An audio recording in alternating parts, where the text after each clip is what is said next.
Location ഞാൻ ഉദ്ദേശിക്കുന്നത് നമ്മുടെ മലമ്പുഴയ്ക്കടുത്തുള്ള കവയാണ്. കയറി പോവാൻ പറ്റുമോ എന്നുള്ളത് അറിയില്ല, ചെല്ലുമ്പോൾ തന്നെ അറിയുള്ളൂ.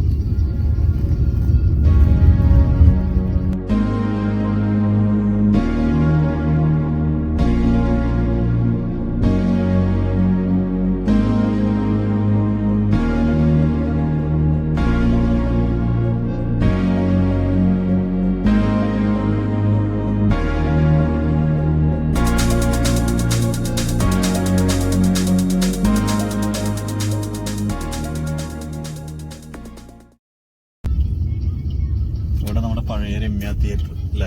അതെ അതെ, രമ്യ തിയേറ്ററിന്റെ സ്ഥലമാണ്. അപ്പോൾ നമ്മള് പുള്ളെന്ന് പറഞ്ഞ മനോഹരമായിട്ടുള്ള ഗ്രാമത്തിൽ കൂടെയുള്ള ഇതാണ് പോയിക്കൊണ്ടിരിക്കുന്നത്. ഒരുപാട് താമരക്കുളവും ഒക്കെയായിട്ട് വിരിഞ്ഞു നിൽക്കുന്ന ഗ്രാമത്തിൽ കൂടെയാണ് ഇങ്ങനെ യാത്ര ചെയ്തുകൊണ്ടിരിക്കുന്നത്. തൃശ്ശൂർ പൂരം എന്ന് പറഞ്ഞ സിനിമയിൽ കൂടെ വളരെയധികം ഫേമസും, അത് മാത്രമല്ല നമ്മുടെ മഞ്ജു വാര്യരുടെ, സിനിമാ നടി മഞ്ജു വാര്യരുടെ നാടായിട്ടുള്ള പുള്ളിൽ കൂടെയാണ് ഇപ്പോൾ സഞ്ചരിച്ചുകൊണ്ടിരിക്കുന്നത് നമ്മൾ.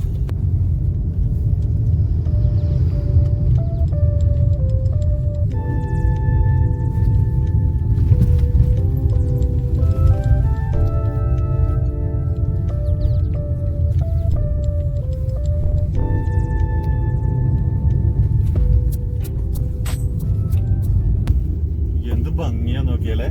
അവിടെ അങ്ങ് കോട കാണുന്നുണ്ടോ? അവിടെ അല്ലേ ആ മരങ്ങൾക്കിടയിൽ കൂടെയൊക്കെ പക്ഷികൾ വരുന്നു. അതെ, ഇത് പുള്ളിന്റെ മനോഹാരിതയാണ്. പുള്ളെന്ന് പറയുന്ന ഗ്രാമത്തിന്റെ രാവിലെ തന്നെ കുറച്ച് ചേട്ടന്മാര് സൈക്ലിങ്ങിന് ഇറങ്ങിയിട്ടുണ്ട് അല്ലേ?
ഉദിച്ചു വരുന്ന ആ സൂര്യനെ നോക്കിയറിച്ചു അല്ലെ?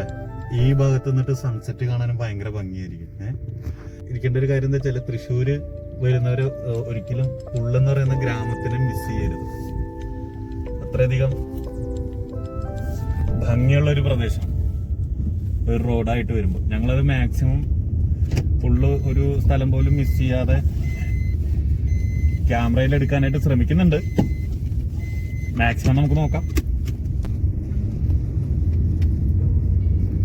രാവിലെ എന്നാലും കുറച്ച് ബാക്കി വരും. അതെ അതെ അതെ അതെ അതെ അതെ അതെ വളരെയധികം മനോഹരമായിട്ടുള്ളതാണ്. ഒരു സൈഡ് പാടം, ഒരു സൈഡ് കനാല് അല്ലെങ്കിൽ പുഴ, ഇങ്ങനെയൊക്കെയാണ്. ഇവിടെ കഴിഞ്ഞ 2 പ്രളയത്തിൽ ഈ ഭാഗമൊക്കെ മൂടിപ്പോയിരുന്നു. നല്ല മഴ പെയ്ത് കഴിഞ്ഞാൽ വെള്ളം റോഡിലേക്ക് കയറാറുണ്ട്. അപ്പോൾ ലോക്കലുള്ള ആൾക്കാരുടെ അടുത്ത് ചോദിച്ച് മനസ്സിലാക്കിയതിന് ശേഷം മഴക്കാലത്ത് ഇതിൽ കൂടെ ഡ്രൈവിന് വരുന്നതായിരിക്കും നല്ലത്. പരിചയമില്ലാത്തവർ. വളരെ ഭംഗിയുള്ളൊരു പ്രദേശമാണ്. അത് നിങ്ങൾക്ക് ഇത് കാണുമ്പോൾ തന്നെ ഒരുവിധം മനസ്സിലാവുന്നുണ്ടാവും.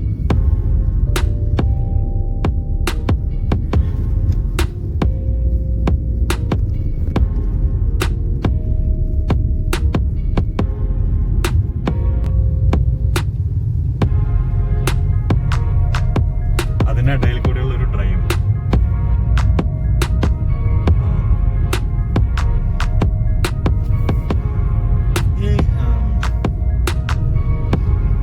വലത്തോട്ട് പോകുന്ന റോഡ് ശരിക്കും നെടുപുഴ എന്ന് പറഞ്ഞ സ്ഥലത്തേക്കാണ്. കോടന്നൂര് നെടുപുഴ ഭാഗത്തേക്ക് പോകുന്ന റോഡാണ് ഇത് ശരിക്കും. നമ്മൾ പക്ഷെ തൃശ്ശൂര് അരിമ്പൂര് ഭാഗത്തേക്കാണ് പോയിക്കൊണ്ടിരിക്കുന്നത്. അരിമ്പൂര് ഭാഗം.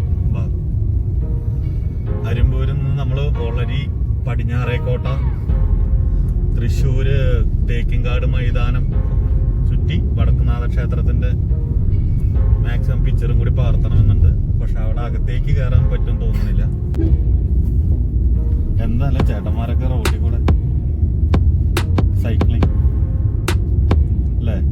ഒരുപാട് ഫാമിലീസ് ഈ സമയത്ത് പുള്ളിലുണ്ട് എന്നുള്ളതാണ്. ചേട്ടാ വിവാഹത്തിന്റെ ഷൂട്ടിങ്ങുകളും വരുന്നുണ്ട് തോന്നുന്നു അല്ലെ.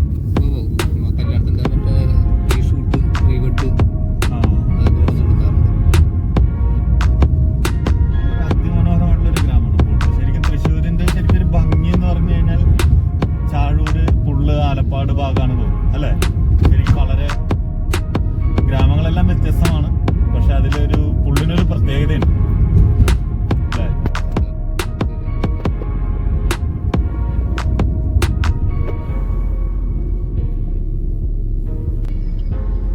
നമ്മൾ രാവിലെ ഒരു ഏകദേശം ഇപ്പോൾ അരിമ്പൂര് പാടം ഇതിൻ്റെ അവിടേക്ക് എത്തി. രാവിലെ തന്നെ അത് മെയിനായിട്ട് വാടാനപ്പള്ളി, കാഞ്ഞാണി, തൃശ്ശൂർ റോഡിലേക്ക് നമ്മൾ കയറിയിട്ടുണ്ട്. ഇവിടെ അതിമനോഹരമായിട്ടുള്ളൊരു അരിമ്പൂര് പാടം. വളരെ രസകരമായിട്ടുള്ളൊരു സംഭവമാണ്. അവിടെ ആ കാണുമ്പോൾ തന്നെ ഒരു പള്ളി, പാടത്തിന്റെ നടുക്ക് കൂടെ. അത് വളരെയധികം ഒരു രസകരമായിട്ടുള്ളൊരു സ്ഥലം തന്നെയാണ്. പക്ഷെ എന്താണെന്ന് വെച്ച് കഴിഞ്ഞാൽ എല്ലാ ഇതിലും പറഞ്ഞ പോലെ നമ്മുടെ നാട്ടിൽ കാണുന്ന റോഡിന്റെ സൈഡിൽ കാണുന്ന പ്ലാസ്റ്റിക് മുതലായിട്ടുള്ള സാധനങ്ങളും ചപ്പുചവറ് സാധനങ്ങളും ഇങ്ങനെ കിടക്കുന്നുണ്ട്. അതിൽ നമ്മൾ ഓരോരുത്തരും തന്നെ വിചാരിക്കണം ആ പ്രകൃതിയുടെ ഭംഗി നിലനിർത്താൻ. നമ്മളിപ്പോ തൃശ്ശൂര് വെസ്റ്റ് ഫോർട്ട്, പടിഞ്ഞാറേക്കോട്ട. അപ്പൊ നമ്മളിവിടുന്ന് നേരെ തേക്കിൻകാട് മൈതാനത്തിലേക്ക് കയറുന്നു. 2 കിലോമീറ്റർ കൂടി മാക്സിമം ഉണ്ടാവും പ്രതീക്ഷിക്കുന്നു.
രാവിലത്തെ പ്രഭാത ഭക്ഷണം തൃശ്ശൂര് വടക്കേ സ്റ്റാൻഡിലുള്ള ഇന്ത്യൻ കോഫി ഹൗസിൽ നിന്ന്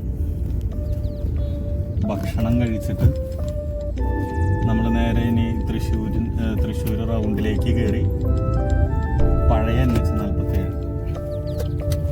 അതിലേക്ക് കയറും. അവിടെ നിന്ന് നമ്മുടെ പാലക്കാട് റൂട്ടിലേക്ക് പോകും. അവിടെ 2-3 സ്ഥലങ്ങൾ പോകണമെന്ന് സമയം അനുവദിക്കുമെങ്കിൽ പോകണമെന്നുണ്ട്. കാരണം രാത്രി തന്നെ തിരിച്ച് നമുക്ക് തൃശ്ശൂർക്ക് എത്തണം. സ്ഥലങ്ങളുണ്ട് നമുക്ക്. മലമ്പുഴയുടെ അടുത്തൊരു കവ എന്ന് പറഞ്ഞിട്ടൊരു സ്ഥലമുണ്ട്. പറ്റിയാൽ നെന്മാറയുടെ ഭംഗി എടുക്കണമെന്നുണ്ട്. നമുക്ക് നോക്കാം, സമയം അനുവദിക്കുമെങ്കിൽ.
അങ്ങനെ വരുന്നത്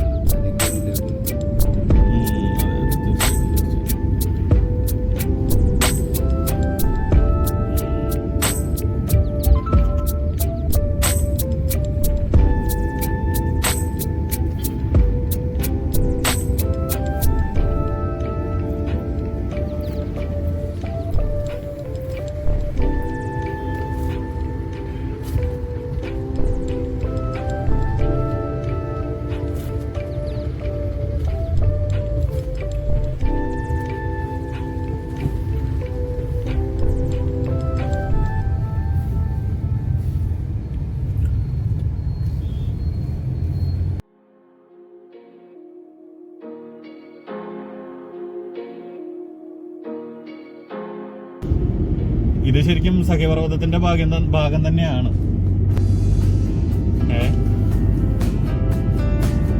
കണ്ടോ? ശ്രദ്ധിച്ചോ? അവിടെ കണ്ടു. നേരെ നോക്കുമ്പോ എന്ത് ഭംഗിയല്ലേ.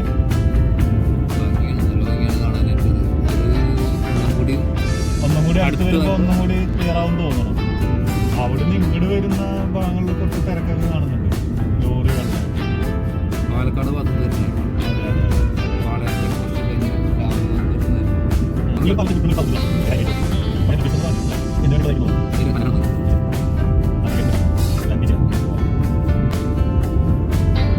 നമ്മുടെ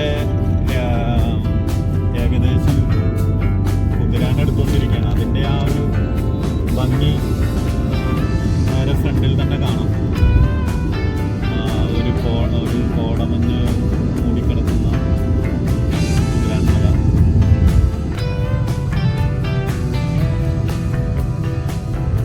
പാലക്കാട് ഭാഗത്ത് നിന്ന് വരുന്ന വണ്ടികളുടെ തിരക്ക് നല്ലോണം ഉണ്ട്.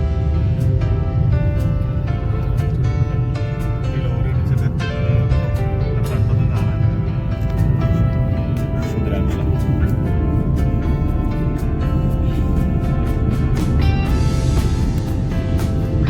പല സ്ഥലത്തും അപായ സൂചനകളൊക്കെ ഉണ്ട്. കാരണം ഇതിങ്ങനെ വളരെയധികം ശ്രദ്ധിച്ച് പോകേണ്ട നോക്കണം.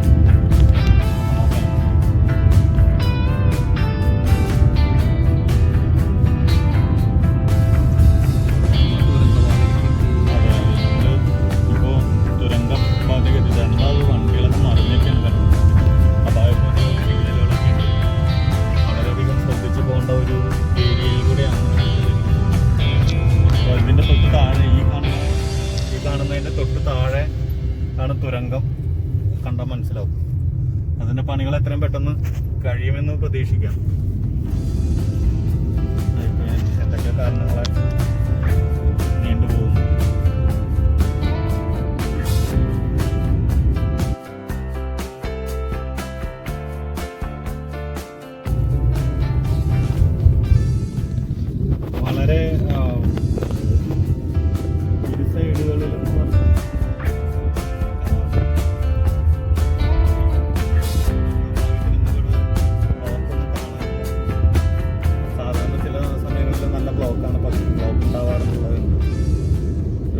മിനിറ്റെങ്കിലും ചില സമയങ്ങളിൽ ബ്ലോക്ക് കിട്ടുന്നുണ്ട്. ഇവിടെ ഒരു ശ്രീധർമ്മശാസ്താവിൻ്റെ ഒരു അമ്പലമുണ്ട്. എല്ലാവരും കാണിക്കിടുന്നതും പൈസ അവിടെ കൊണ്ടുപോയിടുന്നതൊക്കെ ഒരു പതിവ് കാഴ്ചയാണ്. ഞാനും അതേപോലെ തന്നെ അവിടെ നിന്ന് ഇത് കാണിക്ക അർപ്പിച്ചിട്ട് വരാം. കാരണം എല്ലാം ഒരു വളരെ നല്ലൊരു തിരക്ക് നമുക്ക് ഇവിടെ കാണാം. ഭഗവാൻ എല്ലാവരും വിശ്വാസമാണ്. വണ്ടി ഇവിടെ പാർക്ക് ചെയ്തിട്ട് കാണിക്കാൻ അർപ്പിച്ചിട്ട് വരാം.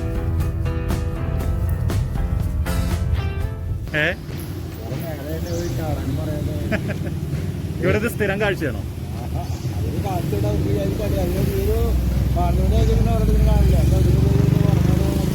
അതെ. എന്റെ ചേട്ടൻ്റെ പേരെന്താ? അവിടെ ഇവിടെ തന്നെ.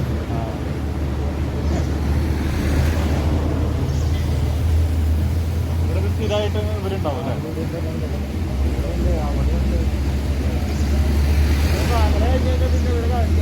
അതെ അതെ അതെ അതെ. ആ ഹാ ഹാ.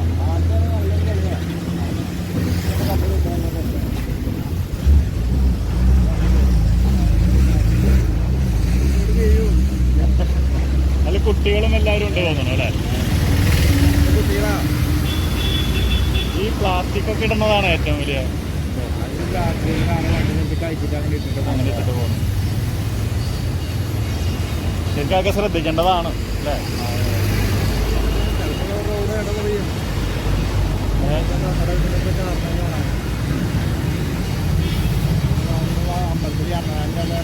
ആ അതെ അതെ. കാര്യം വീട്ടില്ല എടുത്തുകൊണ്ട് പോയിട്ട് നാളേരം പോയി അതെ അല്ലേ? അതിന്റെ മുകളിൽ കൊണ്ടുപോയിട്ടേ ആ ഒരു പിറകും പ്ലാസ്റ്റിക് കവറും പിടിച്ച് പോകുന്നുണ്ടോ? തിന്നാത്ത വഴിയിലാണ് പോണേ. നാളെ ഞാൻ ഒരു കിലോ പൊടി കഴിച്ചു വെച്ചുകൂടാ. അതെ അല്ലേ? ടൗണിൽ അവിടെ കൊടുത്തിട്ടുണ്ടായിരുന്നു. ഞാൻ ടിക്കറ്റ് എടുത്ത് വരുമ്പോൾ അത് കൊണ്ടുപോയി ഒരു കിലോ താനേ താഴെ പിടിച്ച് മരത്തിന്റെ കൊമ്പിൽ കൊണ്ടുപോയിട്ട് വൈകിട്ട് പൊടികളൊക്കെ കാണാം. ആരും താരം കിട്ടി കാരണം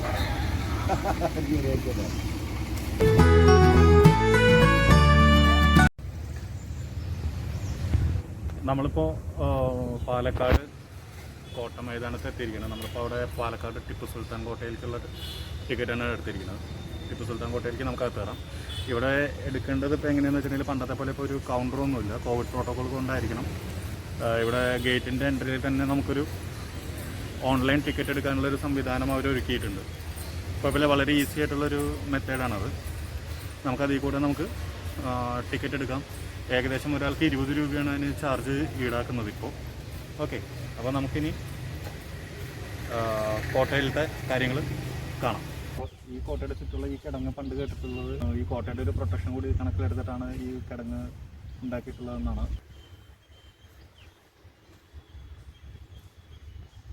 സുൽത്താൻ്റെ കുതിരയ്ക്ക് മാത്രം ഇത് ചാടാനുള്ളൊരു ശക്തി ഉണ്ടായിരുന്നു എന്നുള്ളൊരു വാമൊഴിയുണ്ട്. എത്ര കണ്ട് ശരിയാണെന്നുള്ളത് അറിയില്ല. പാലക്കാട് പ്രസിദ്ധമായിട്ടുള്ള കോട്ടയിൽ ഹനുമാൻകാവ് എന്ന് പറയുന്ന അമ്പലം ഈ കോട്ടയ്ക്കകത്ത് തന്നെയാണ് സ്ഥിതി ചെയ്യുന്നത്. നമുക്ക് ഈ കോട്ടയിൽ തന്നെ പല കാര്യങ്ങളുണ്ട്. അതിൽ നമുക്കെന്തായാലും കൂടുതൽ കോട്ടയുടെ കാര്യങ്ങൾ അറിയാനായിട്ട് നമുക്ക് കോട്ടയ്ക്കുള്ളിലേക്ക് കിടക്കണം. നമുക്ക് എത്ര ആമകളാണ് ആ ഇതിൻ്റെ പായലിൻ്റെ ഇടയിൽ നിന്നൊക്കെ വരുന്നത്? ഇത് അവിടെ പോകണം നമുക്ക്. ആമകളുണ്ട് ഇഷ്ടം പറയാം.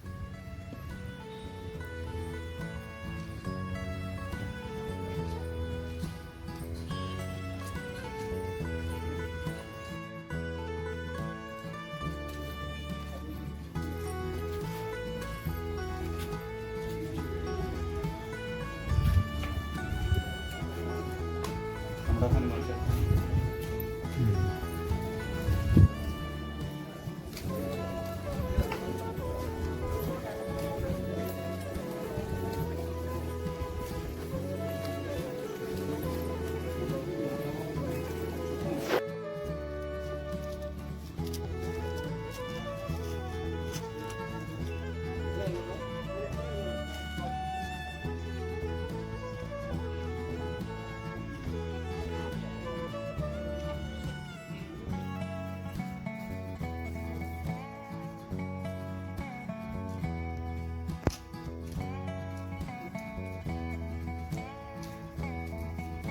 നമുക്ക് മറ്റേ അവിടെ അമ്പലത്തിൻ്റെ വീഡിയോ എടുക്കരുതെന്ന് പറഞ്ഞുകൊണ്ട് അമ്പലത്തിൻ്റെ അത് നമുക്ക് ഷൂട്ട് ചെയ്യാൻ സാധിച്ചിട്ടില്ല. അമ്പലത്തിൻ്റെ അത് കാണാൻ പറ്റില്ല. കോട്ടയുടെ മെയിൻ കവാടത്തിലേക്ക് എൻട്രൻസ് ചെയ്യുമ്പോൾ തന്നെ വലതുവശത്തായിട്ട് കോട്ടയിൽ ഹനുമാൻകാവ് ക്ഷേത്രമുണ്ട്.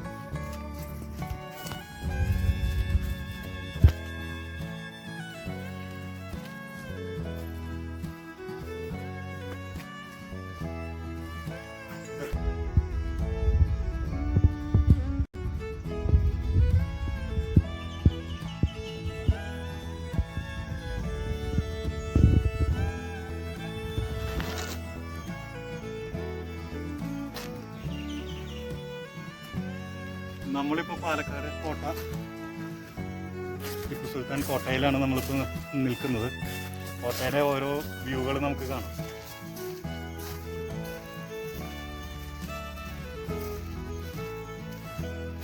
പാലക്കാടിൻ്റെ ഹൃദയഭാഗത്ത് തന്നെയാണ് കോട്ട മൈതാനം സ്ഥിതി ചെയ്യുന്നത്. കുറേശ്ശെ ചൂടുണ്ട് കേട്ടോ, പറഞ്ഞിട്ട് കാര്യമില്ല.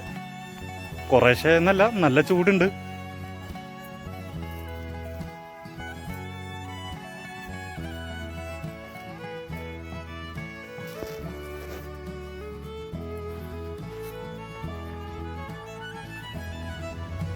പാലക്കാട് വരുന്നവർ തീർച്ചയായിട്ടും കണ്ടിരിക്കേണ്ട ഒരു ഭാഗം തന്നെയാണ് ഇത്, അല്ലേ?